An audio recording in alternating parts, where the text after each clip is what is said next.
जगदंब जगदंब जगदंब, नित्याचा महामेरू, बहुजनाचा धारू, अखंड स्थितीचा निर्धारू, श्रीमंत योगी, नीतिवंत, गुणवंत, यशवंत, कीर्तिवंत, सामर्थ्यवंत, जयवंत, पुण्यवंत, क्षत्रिय मराठा कुळवंत, वरदवंत, जाणता राजा श्री छत्रपती शिवाजी महाराज की जय. आवाज आलाच नाही.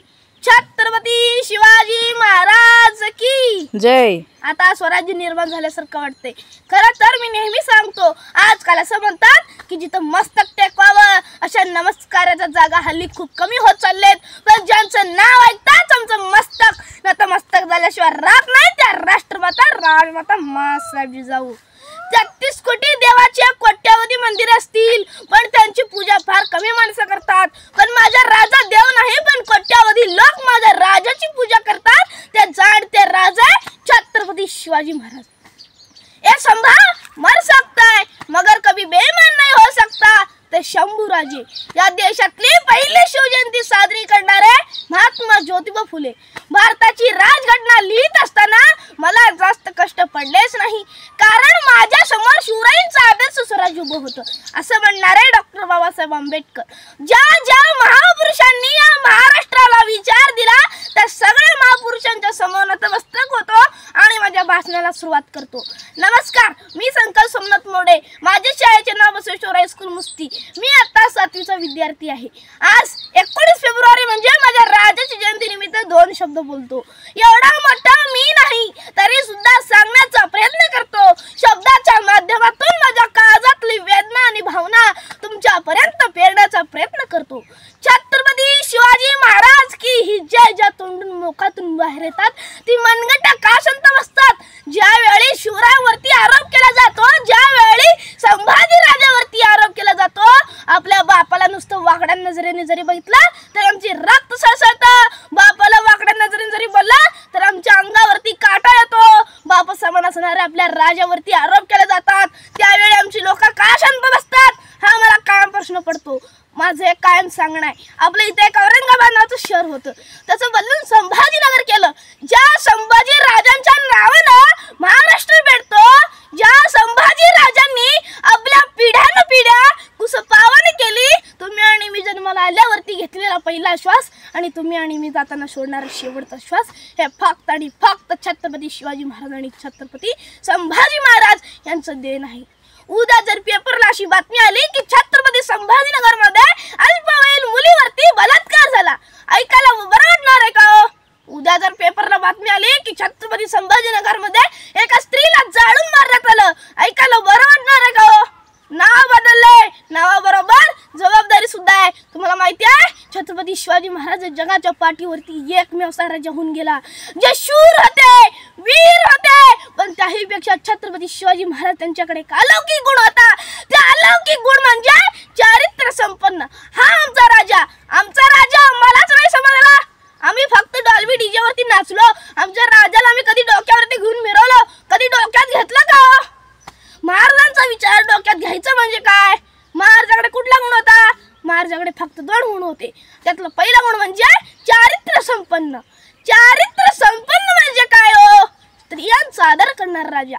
स्त्रियांचा आदर करणं हे शिवाजीराजे आईच्या पोटातून शिकून आले होते का हो? नाही, जन्माला आल्यावरती आईच्या संस्कारातून शिकला राजा.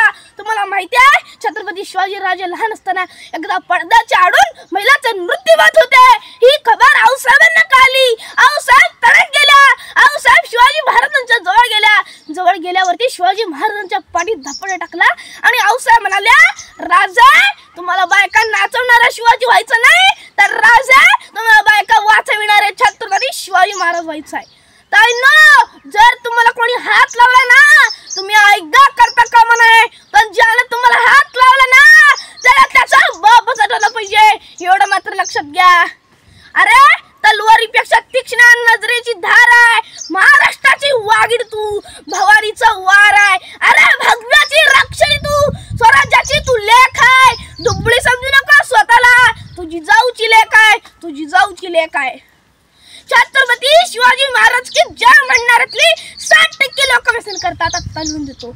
अहो ज्या तोंडून आपण शिवरायांचं नाव घेतो, ज्या तोंडून संभाजीराजांचं नाव घेतो, त्या तोंडून गुटखा खावा, मावा खावा. महाराजांचा सगळ्यात मोठा अपमान कोण करते हो? तुम्ही, आम्ही करतोय. अहो, ज्या राजाला सुपारीच्या खांडाचं सुद्धा व्यसन नाही, त्या राजाचं नाव आपण व्यसन करून घ्यावं. दादांनो, व्यसनाने फॅशन करून तुम्हाला मिळतं तरी काय? चुकीच्या गोष्टीमध्ये स्वतःचा घालू नका पाय. जर तुम्हाला योग्य वागता आले तर तुम्हीच ज्ञानावर आहे, तुकोबर आहे आणि छत्रपती शिवराय आणि छत्रपती शिवराय आणि छत्रपती. आमच्या सोलापूरला एक आजी आहे, ती फार सुंदर असं म्हणते की शिवाजी महाराजांचे माळ कसे होते? सकाळी लवकर उठे, रणांगणात सुटे, तलवार तुटे, पण माग नाही हटे. आत्ताची माळ कशा आहेत? उशिरा उठे, गडी दारूच्या अड्ड्यावर सुटे, बाटली फुटे, पण बेन माग नाही हटे. कुठला संस्कार करते हो? शिवचरित्रातून काही नाही घ्यायचा, पराक्रम नाही घ्यायचा, शौर्य नाही घ्यायचा, फक्त दोन गोष्टी घ्यायच्या. एक स्त्रियांचा आदर करायचा आणि दुसऱ्या सुपारीच्या खांडाचं सुद्धा व्यसन करायचं नाही. दादाने तुम्ही ज्या महाराष्ट्रातल्या खरे मावळे म्हणून शोभलात म्हणून समजा. आणखीन एक गोष्ट सांगतो. एक 12 वर्षाचं पोरग होता राजस्थान मधलं, ते चुकून महाराष्ट्रात आलतं 350 वर्षापूर्वी आणि आल्यावर म्हणाला की असं कोणी माणूस आहे? एका शेतकऱ्याला म्हणाला, असं कोणी माणूस आहे जो उत्तम गाणं लिहितो, उत्तम कविता करतो? असं कोणी माणूस आहे जो लोक कल्याणकारी राजा आहे? मी कवी आहे, त्या माणसाला एकदा मला भेटायचं आहे. शेतकरी म्हणला, आहे एक माणूस आहे. काय ना त्या माणसाचं? बाबा, त्या माणसाचं नाव शिवाजी राजा बरं का. शिवाजी राजा कुठं राहतो? राजा आमचा राजा स्वर्गात राहतो. स्वर्ग म्हणजे कुठं? बाबा, आमच्या राजाचं घर रायगड, माझा राजा रायगडावरती राहतो बरं का. त्या 12 वर्षाचा पोरगा म्हणला, एकदा मला फक्त महाराजांना बघायचं आहे. कसा दिसतो राजा? एकदा बघायचं आहे. महाराज कसा दिसतो राजा? ऐकून आहे मी. त्या राजाची समशेर चालायला लागली की जिगर वाटते शत्रूची समोर जायची. त्या राजाची दृष्टी एवढी आबाद आहे की माणसा जीवाळून टाकतात त्या राजावरती. एकदा तो राजा बघायचा आहे. जायचं